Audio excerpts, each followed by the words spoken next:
भाजपा के प्रदेश उपाध्यक्ष अरविंद शर्मा जनपद बागपत के बड़ौत स्थित पंचमुखी मंदिर में किसान सम्मेलन में पहुंचे। अरविंद शर्मा ने किसानों को संबोधित करते हुए कहा, भाजपा की केंद्र सरकार किसानों के हितों को ध्यान में रखकर कृषि कानून लेकर आई थी, लेकिन आज कृषि कानूनों पर ऐसे लोग सवाल उठा रहे हैं, ऐसे लोग ज्ञान बांट रहे हैं जो टमाटर और प्याज में अंतर तक नहीं जानते हैं।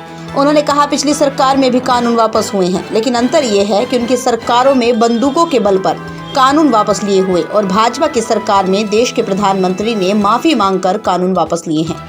विपक्ष कहता है भाजपा ने किसानों को सबसे ज्यादा शोषण किया है। यदि ऐसा है तो पिछले 70 साल में पिछली सरकारों ने किसानों के लिए क्या अच्छा कार्य किया? क्यों किसानों की आय दोगुनी नहीं की गई? क्यों किसानों को उनकी फसलों के वाजिब दाम समय पर नहीं दिलाए गए? अब यदि भाजपा सरकार किसानों के लिए कुछ कर रही है तो इतना हंगामा क्यों बरपा रखा है? उन्होंने कहा, किसानों को केवल गुमराह किया जा रहा है। कृषि कानून किसानों के हित में थे।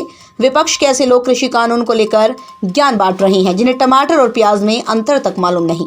उन्होंने कहा, हाल में किसानों की आय दोगुनी की जाएगी। अब किसानों के हित में लाए गए कृषि कानून वापस हो गए हैं।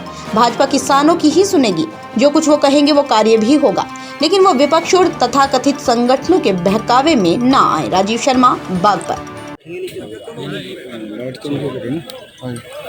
आईडी ले लो नहीं रोल। अभी जी बात बताओ, क्या प्रोग्राम था? बागपत में आज बड़ौत में किसानों का विशाल सम्मेलन था।